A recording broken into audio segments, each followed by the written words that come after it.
kita akan membahas seorang ilmuwan muslim yang terkenal dan namanya pasti teman-teman juga sudah tahu, terutama di bidang matematika. Siapa beliau? Beliau adalah Muhammad bin Musa Al-Khawarizmi, adalah seorang ahli dalam bidang matematika, astronomi, astrologi, dan geografi yang berasal dari Persia. Lahir sekitar tahun 780 Masehi di Khawarizm, sekarang daerah Uzbekistan. Makanya nama beliau itu dicantumkan Muhammad bin Musa Al-Khawarizmi karena beliau berasal dari Khawarizm yang sekarang daerah Uzbekistan, dan wafat itu di sekitar tahun 850 di Baghdad. Baghdad, teman-teman, Irak. Ada apa dengan Irak? Selalu Irak, Iran, daerah Mesopotamia lagi. Nah, ternyata ia bekerja sebagai staf pengajar di sekolah di Baghdad yang didirikan oleh Khalifah Bani Abbasiyah Al-Ma'mun, dan beliau juga menuntut ilmu di situ. Itu, teman-teman. Jadi beliau ini staf pengajar. Buku pertamanya yaitu Al-Jabar, buku pertama yang membahas solusi sistematik dari linear dan notasi kuadrat, sehingga ia disebut sebagai Bapak Al-Jabar. Bapak Al-Jabar, pencetus, penemu yang paling tua, gitu kan? Bapak yang paling tua tentang Al-Jabar. Nah, tentang agama beliau sendiri itu sempat diisukan bahwa beliau ini adalah seorang Majusi karena beliau berasal dari Iran. Jadi ketika beliau menulis buku dan bukunya itu tersebar dan orang yang membacanya bilang dia ini Majusi, seorang Majusi itu. Tetapi hal itu dibantah oleh beliau. Di buku Al-Jabarnya dia menunjukkan diri sebagai seorang muslim sejati. Subhanallah. Jadi walaupun isu itu sempat menyerangnya, tetapi hal itu terbukti di dalam kitab yang dia karang, yaitu yang Al-Jabar. Nah, di dalam kitab yang dikarang oleh Ibnu Al-Nadim, nah Ibnu Al-Nadim ini menjelaskan tentang sejarah-sejarah singkat daripada Al-Khawarizmi bersama dengan karya-karya tulisnya. Dan beliau mengatakan Al-Khawarizmi menekuni hampir seluruh pekerjaannya antara tahun 813 sampai 833. Itu kenapa alasan di situ beliau menceritakan kenapa sih alasan Al-Khawarizmi ini perginya ke Baghdad. Karena di saat itu ketika Islam masuk ke Baghdad yang dulunya Persia, Baghdad menjadi pusat ilmu dan juga pusat perdagangan, bahkan bukan hanya dari tanah Al-Jazirah ataupun Rusia saja, tetapi dari Cina, India juga ke sana untuk melakukan perdagangan dan menuntut ilmu. Sehingga oleh Khalifah Bani Abbasiyah Al-Ma'mun dibuatlah sebuah sekolah, dan salah satu murid dan staf pengajarnya yaitu Muhammad bin Musa Al-Khawarizmi. Itu, dan di sana juga beliau mempelajari terjemahan manuskrip dari Sanskerta dan Yunani. Makanya di sebahagian yang teman-teman tahu, nah beliau juga menemukan nomor-nomor di perhinduan, dan nomor-nomor Arab itu sendiri menjadi standar itu dari beliau. Jadi beliau tentang ilmu pengetahuan semua dilahapnya. Nah, karya terbesarnya dalam matematika, astronomi, astrologi, geografi, kartografi sebagai fondasi, dan kemudian lebih inovatif dalam aljabar dan trigonometri.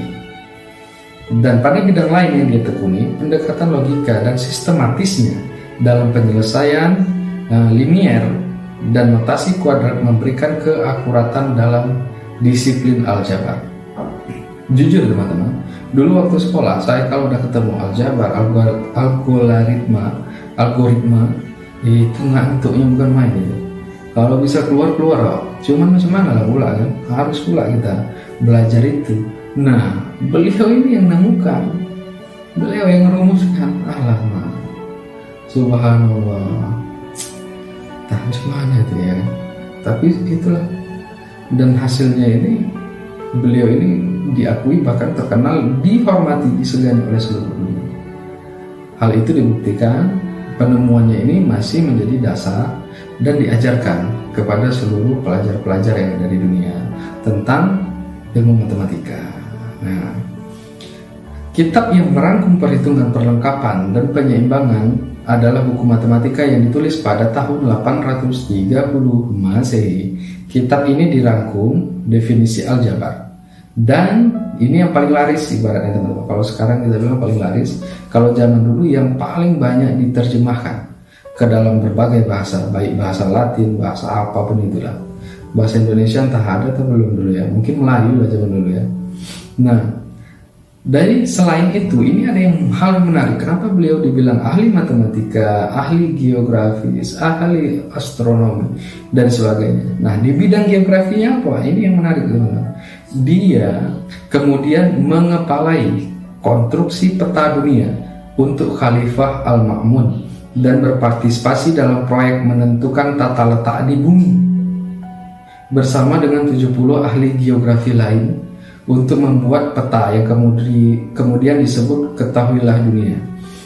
Ketika hasil karyanya disalin dan ditransfer ke Eropa dan bahasa Latin, menimbulkan dampak yang hebat pada kemajuan matematika dasar di Eropa. Ia juga menulis tentang astrolab dan senja. Jadi luar biasa, pengaruhnya itu luar biasa.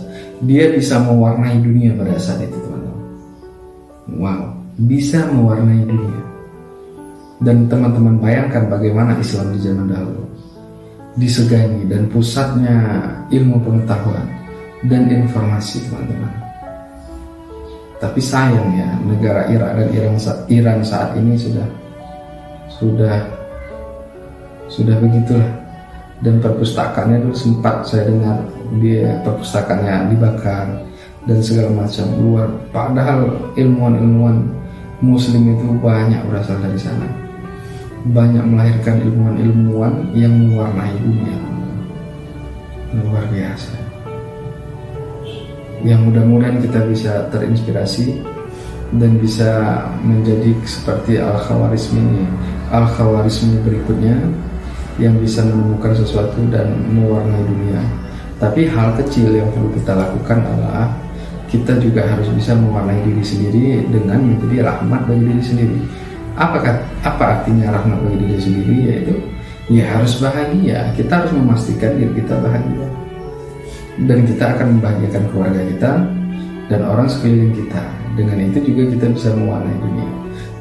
Tetapi apabila sesuatu hal yang kita buat itu bisa dikenang oleh orang-orang yang setelah kita tiada pun mereka masih mengenal hal baik, tapi ya itu sungguh luar biasa.